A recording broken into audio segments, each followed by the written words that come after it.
You're listening to the Procuretech Podcast, your weekly show for all that's cooking in the digital procurement space. Yes, we've got the hottest startups, thought leadership, and conversation from visionary industry experts, and definitely no stiff corporate content.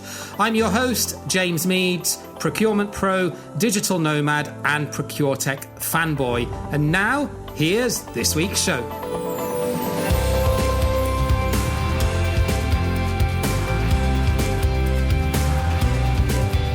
Yes, hello and welcome to another episode of the Procuretech Podcast, where every time we bring you everything that is fun, innovative, and exciting in the digital procurement space. And we're continuing in our mini-series of influencers and thought leaders today, bringing back on one of my most popular guests from Series 2. Back in episode 20, Melissa Drew from IBM gave us a masterclass in AI and machine learning and really broke it down in easy to understand terminologies, what to look out for and what the different types of technology under the hood can do and how they were developed. So I was really pleased when Melissa agreed to come back on and take part in another episode today and dig in a little bit more to some of her background and her thoughts in the digital procurement space. So Melissa, from IBM, warm welcome and thank you for coming back. No, thank you for having me. Fantastic. So, Melissa, for anyone that didn't listen to the original episode that we did a while back, just give us a really concise overview of your background, of your career, and how you landed in the procurement space and what it is that you're doing now. Mm-hmm. I've got 28 years of industry and consulting procurement experience. I'm currently a keynote speaker, board member for a nonprofit. And hopefully just later this year, I'll be a published author. So I'm really excited about that. Oh, wow. Can you spill the beans yet? Or is it still a secret? The first books are always the hardest. Yeah, the first books are always the hardest, which I completely agree with. My experience or my first interaction with procurement goes all the way back to 1996. I was at Auburn University. I was getting my master's degree, and we received a grant that I was able to take that money and develop an online database for the Alabama Apparel and Textile Company, which unfortunately no longer exists. But the purpose of this grant was to develop this online tool and capture and analyze and really understand the context of supplier data and supplier information. And at the time, this was first of its kind outside the public sector. And today, as you may recognize from the description, this is typically what we would call an RFI or some type of RFP. Right. And that was back in 1996. Okay. So, yes. So since then, what have you seen in terms of technological changes and how has that impacted you as you've gone through your career? I mean, obviously you came from that space and you're now essentially in consulting. What have you seen as technological changes along the way in terms of the chronology and some of the key milestones? I would say the biggest change didn't occur until around 2007. 2007 is when cloud technology became very popular, very mainstream. It was no longer a trend within the engineering or the public sector, but really sparked this jump in cloud procurement technology. And from there, we immediately saw a new flush of competition, not just within the United States, with companies like Coupa building up brand new technologies, but companies coming over from Europe because now they could all compete in the same space. From then, it was just this push of features and functionality. And then as we moved further into shifting now from full on-premise to full on cloud, we got the APIs and being able to connect to different data sources and different applications. And then where I am currently is now the impact of AI technologies, how we're utilizing AI technologies to fold into our existing infrastructure and now bring us into the future. And what we're seeing as this constant pattern is evolution. We're constantly having in procurement technology specifically to evolve and change and adapt. And that adaptation is becoming more quicker and more frequent than we've ever seen it. I like that word evolution because we've kind of gone from, and when I interviewed Dr. Eloise Epstein a few months ago, we spoke about this. We've gone from a very much an all-in-one suite-based ecosystem where we were sort of in the early 2010s, roundabout, as you alluded to, at the time when Cooper came on the scene and really started to grow and scale and disrupt some of the existing players and carve out a market share. But it's almost now going back to best of breed, or at least a hybrid approach where suites are becoming more modular and best of breeds are sort of fitting into those suites as platforms with APIs that can interconnect. But it's been a slow process, and a lot of these sort of more newer age startups really started to come on the scene around about 2017, 2018, and then really escalated when COVID hit, with the need to adapt to more of a remote working environment and improve things like data quality and online collaboration tools. You mentioned that you're in the AI space now, and we spoke at length at that in the last episode. Would you say it's AI as the area where you feel technology will have or is having the biggest potential impact, or is there something else out there that you think can have an even bigger impact in terms of how these apps and how these platforms will grow and evolve? I think AI is the igniter. So we've, in procurement technology, we've felt safe with those enterprise applications, having all those modules come in from end to end in that supplier lifecycle. And the challenge that we're facing is that these big enterprise, applications, they're not going to be solving every business challenges that come up. And as we mentioned, we're moving much more quicker and we're having to adapt much more quickly. And these larger applications just can't adjust that much. So it's these startups that are developing these AI technologies that are out there specifically solving these small business challenges. And through the APIs, they're able to connect seamlessly into these larger enterprise applications. So you mentioned APIs and you mentioned a hybrid approach. That's where I'm seeing our future. Our future is very specific to, I still like the fluidity and the connectivity and the automation of the process end to end, but I need to connect to different smaller companies, startups that have the AI technologies that are solving those challenges that we just haven't been able to interact with until now. So it's not necessarily a piece of tech per se. It's more the shift from having a more hybrid based approach with interconnected APIs, where ultimately, I guess, users or buyers of the software can cherry pick which parts of maybe one of the more established suites they want to take. If one has a particularly good spend analytics module or sourcing module, beyond the more sort of traditional P2P functionality or S2P, S2C functionality that a lot of them have. Yeah, absolutely. It's, these startups are out there and they can jump into that AI technology. And the AI technology is able to pull together, historic information and current information. And then the use of the APIs, which we didn't really have, before until these last 5 years, allows us to connect to all these players. And in some of these more traditional suites, are you seeing much innovation in terms of AI? Would that be in your sort of area of expertise, or do you still think it's going to be down to these more disruptive best of breed type of startups that can bring this technology to the forefront? Because they, on the one hand, they're faster, they're more agile, but they don't have the marketing budget or the connections that some of these more established suites have. Yes, absolutely. There are, if you look at kind of the big five out there for procurement enterprise applications, some of them have been using technologies within that AI suite. For example, deep learning, neural networks, machine learning. And some companies just never even thought about adding that into their footprint. So for them to go back and have to readjust and apply that in there is going to take some cycles. Some of these startups that I've spoken to, or some of the small companies that have been out there, they've been building this technology for 3 years behind the scenes. And it appears that they're suddenly out there on the market today. But no, when you talk to them, it's been they've been really developing and focusing. It's just now they're bringing it into production and they're bringing it to the market. Yeah, absolutely. It takes a long time to bring something like that to market, doesn't it? Because the technology behind it has to be smart enough to be able to, for those algorithms to work. You can't really test it in live environment with paying customers. Otherwise, you'll lose them quite quickly, I suspect. Right. Yeah.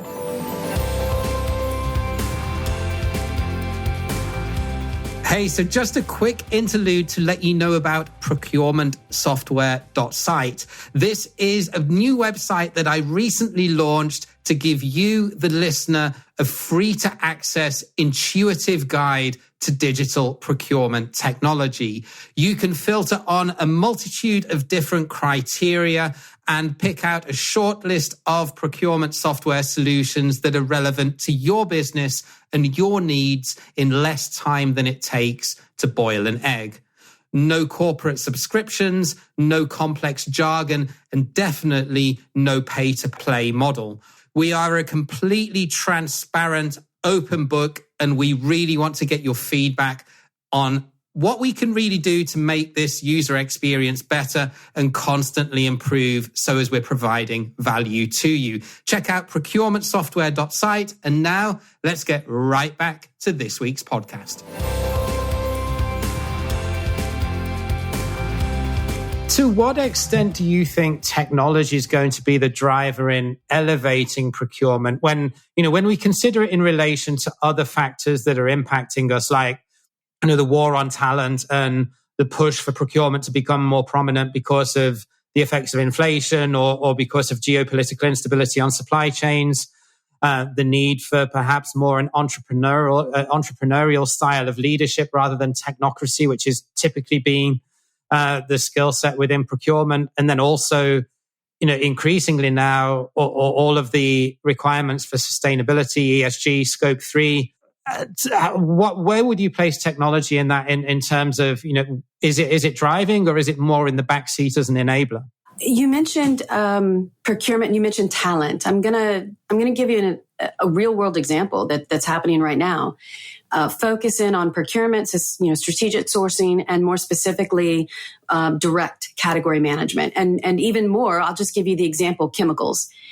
When I was in procurement, I would be working with these chemical experts, these commodity experts that knew or had 20 years of background, really understood chemicals, understood everything about it. But I can no longer expect as a procurement officer that I'm going to find that talent. And if I do find that talent, I am not going to find that talent with 15, probably not even with 10 years of that deep expertise. So how do I move forward, understanding I'm not going to get that talent? And that's where these new technologies come into play, to be able to take our historic data, but also nearly real-time data, understand supply chain issues, weather patterns, weather challenges. A tsunami over in Thailand could have an impact on a chemical that we're ordering from a supplier in Asia. So combining someone that at least understands in the context of chemicals with the AI technologies, I think is the only way we're going to be able to really be successful in the future. And you also mentioned leadership, and this is not just the chief procurement officer, but the larger C-suite of the organization. They're going to have to learn how to become a front seat leader. They have to set aside time to really think about all these components and be open to these, sometimes what people think of as progressive, but these are no longer trends.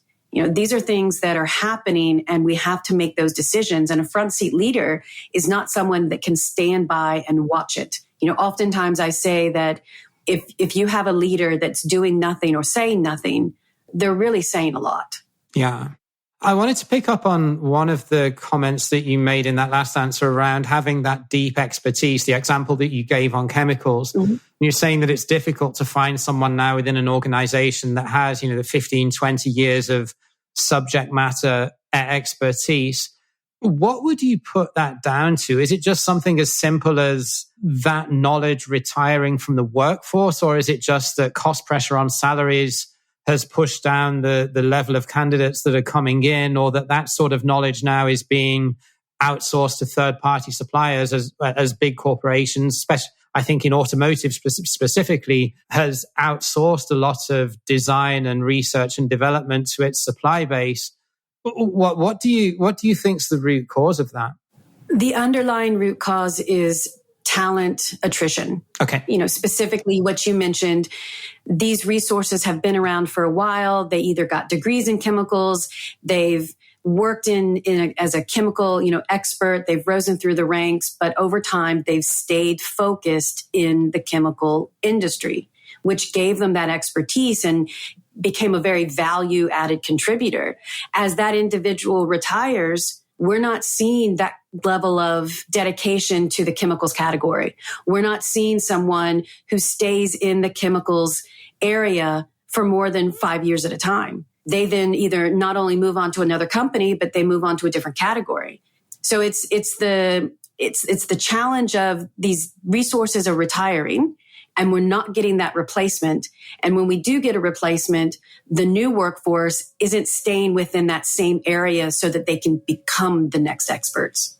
Yeah, that's a great point. And it's deliberate in some cases as well, from what I've observed throughout my career, that a lot of big corporations do have a policy within their corporate procurement teams of rotating talent every 3 or 4 years.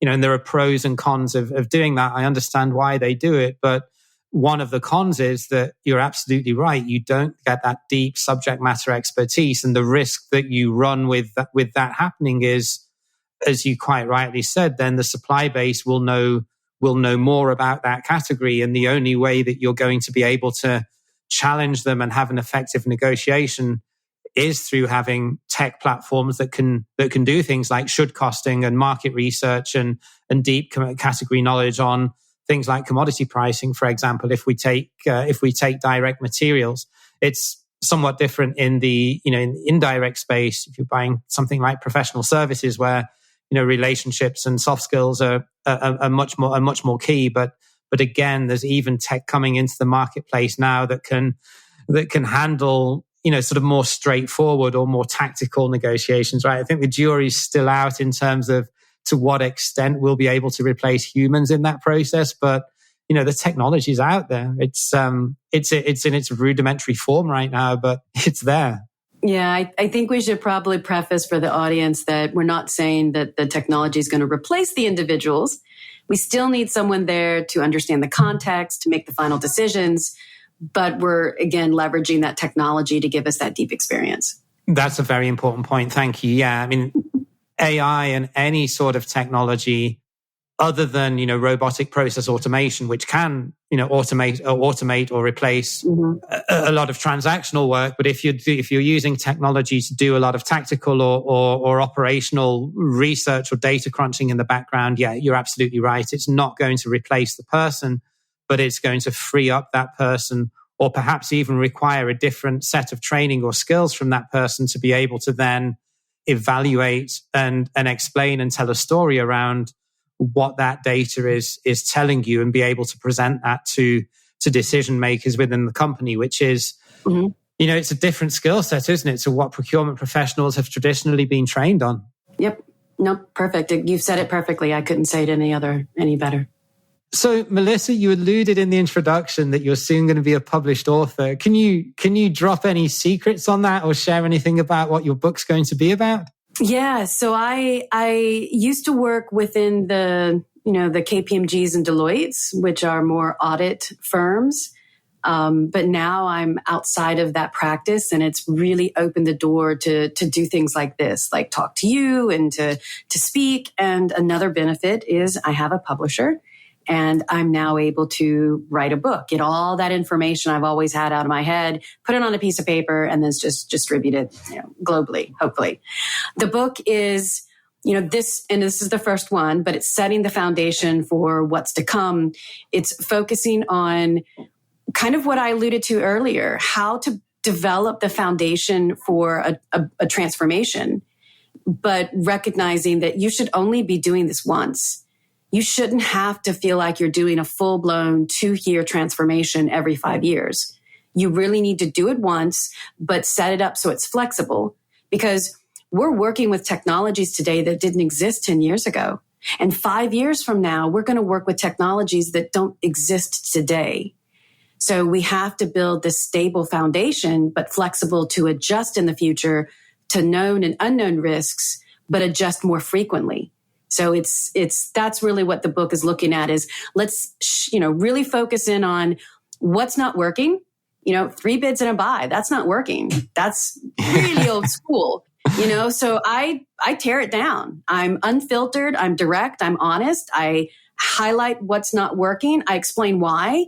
And then I offer some, options for how you can improve. I love that. As someone that grew up in an English coal mining town, I like direct and unfiltered. Yes. But yes. A lot of consultancies have got pretty fat off the model of having 2-year transformation every 5 years. So you're probably going to upset some of the big boys there. Let's wait and see. I hadn't thought about that until just now. So when's it out, Melissa? And if anyone would like to learn more about what you're doing, what's the best way that they can connect with you? LinkedIn. I'm always on LinkedIn now. Even if I'm not doing anything like posting, I'm at least talking to people on LinkedIn because things change. People go on vacations, but even when you're on vacation, you still have a tendency to check LinkedIn. Yeah, I know it. And when is the book due to be published, or is that still to be determined? No, it's we're looking at early fall. Fantastic. Okay, so I will link to all of that in the show notes. Melissa, it's been a pleasure chatting to you again.